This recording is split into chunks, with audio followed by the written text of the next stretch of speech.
So I'm going to step you through how to use Zoom meetings today. This is going to be really important for those businesses who need to work from home and want to either have meetings with their teams or if they want to meet up with clients. So what I'll get you to do is I'll open up a Google tab, and in Google I will type in Zoom. I will then click on the Zoom link on Google, and it will take me to a page that looks like this. So if you haven't signed up before, you need to sign up over in the free sign up button over here. If you do have an account, you can click just sign in. And what it will ask you for is your email address or password to sign in. Or if you want to, you can use your Google or Facebook credentials to just sign in. So I am going to sign in with my Google credentials.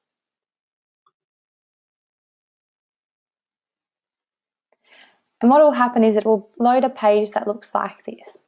So this is where we can now do a couple of different things. So we can schedule new meetings if we want to organise meetings with our teams for a later date and time.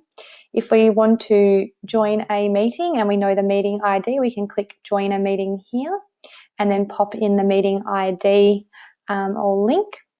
Otherwise, we can actually go to host a meeting here. So when we click on host a meeting, we can have it with video on, with video off, or share screen only. So we're going to click with video on. And then what it's going to do is it's going to run the screen through here, and you're just going to click open zoom.us, and it's going to open the app of Zoom for you.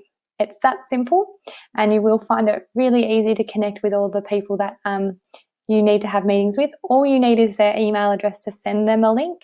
They don't even need to have Zoom as an account themselves.